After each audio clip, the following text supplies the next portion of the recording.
राम मंदिर का निर्माण एक ऐतिहासिक घटना है और इस ऐतिहासिक घटना के उपलक्ष्य में हर उस व्यक्ति जो मंदिर निर्माण के कार्य में जिसने योगदान दिया है उनके साथ मैं पूरे देश का अभिनंदन करूंगा।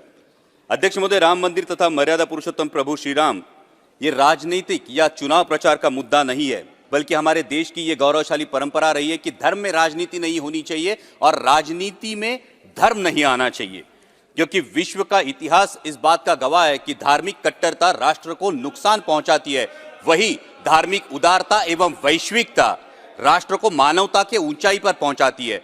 और मुझे गर्व है मेरे हिंदू होने पर कि मेरा हिंदू धर्म इसी उदारता, वैश्विकता और सहिष्णुता की वजह से विश्व में वंदनीय है।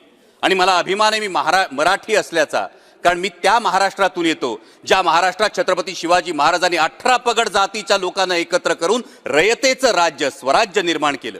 मी त्या महाराष्ट्रातून येतो ज्या महाराष्ट्रामध्ये चंद्रभागेच्या तीरी 18 पगड जातीच्या वारकरी बांधवांचा, वैष्णवांचा मेळा जमतो आणि तो एकाच पांडुरंगाच्या चरणी लीन होतो। मी त्या महाराष्ट्रातून येतो ज्या महाराष्ट्रातून महात्मा फुले, राजर्षी शाहू महाराज, डॉक्टर बाबासाहेब आंबेडकर यांनी रूढींच्या आणि परंपरांच्या आणि कर्मकांडाच्या चौकटी झुगारून मानवतेला अधिष्ठान मिळवून दिलं। अध्यक्ष महोदय, राम मंदिर देश की आस्था का विषय, भक्ति मार्ग का विषय और भक्ति मार्ग में माध्यम, साधन और साध्य, इन तीन चीजों का बहुत महत्व होता है। जैसे हम पूजा पाठ करते हैं या जाप करते हैं या आरती करते हैं, ये माध्यम हुआ, सामने मूर्ति रखते या फोटो फ्रेम रखते हैं, ये साधन हुआ, और साध्य होता है परमात्मा से आत्मा का संवाद। और इसीलिए राम मंदिर साध्य नहीं है, राम मंदिर साधन है। साध्य होना चाहिए मर्यादा पुरुषोत्तम प्रभु रामचंद्र जी के आदर्शों का अपने जीवन में अनुसरण करना, आचरण करना। प्रभु श्री राम जी एक वचनी, एक बानी, एक पत्नी कहलाते हैं। एक वचनी प्रभु श्री राम जी के जब हम भक्त कहलाते हैं, एक वचनी प्रभु श्री राम जी के जब हम भक्त कहलाते हैं, तो देश के युवाओं को 2 करोड़ रोजगार मिलने का वादे का क्या हुआ?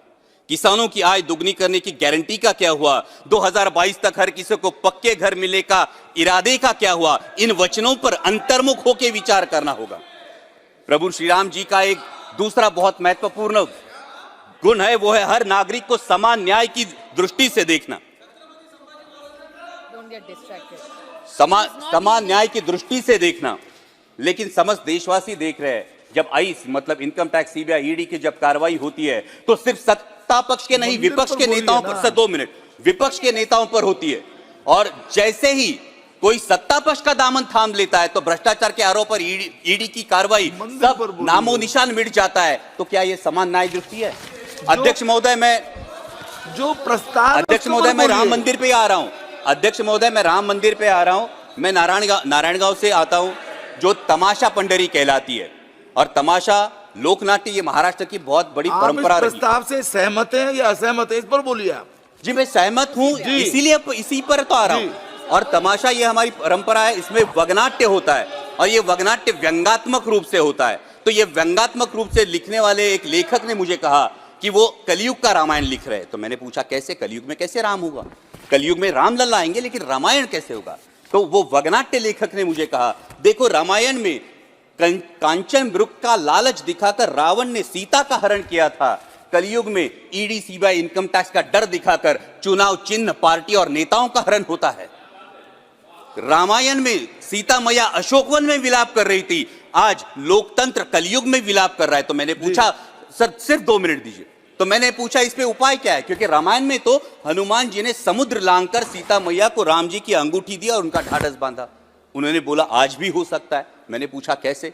उन्होंने बोला उन्हीं हनुमान जी से प्रेरणा लेकर समस्त देशवासियों को झूठी गारंटी और झूठे प्रोपेगेंडा का समुद्र लांघकर मतदान की अंगूठी देनी होगी और लोकतंत्र का ढाढ़स बांधना होगा। और अंत में अध्यक्ष महोदय, आई एम कंक्लूडिंग, अंत में मेरी ही रची एक कविता की पंक्तियां सुनाकर मैं अपनी वाणी को विराम दूंगा।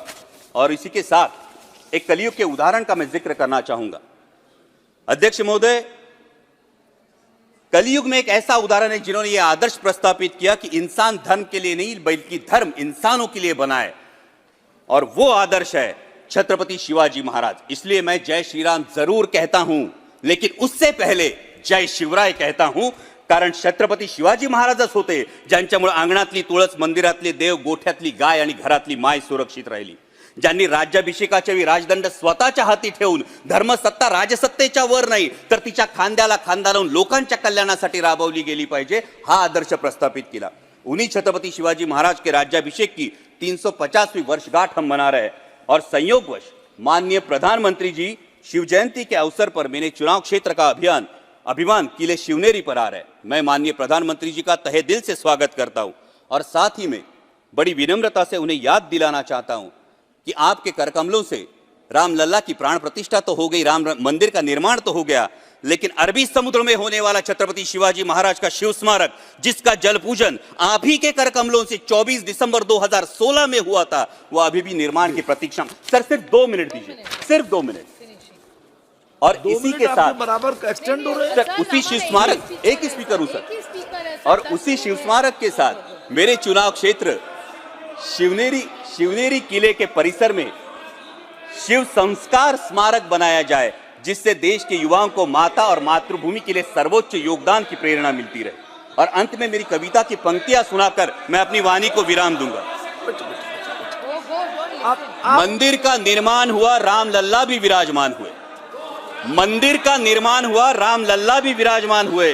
अब जिम्मेदारी बनती है और सवाल भी उठता है, अब जिम्मेदारी बनती है और सवाल भी उठता है, रामलल्ला तो आ गए, अब राम राज्य कब आएगा? मंदिर में घंटा बजाने से, पूजा अर्चना करने से दिल को सुकून तो मिलेगा, परंतु मेरे देश में राम राज्य कब आएगा? आस्था के विषय पर राजनीतिक रोटियां सेकने से चुनाव प्रचार का मुद्दा तो मिलेगा।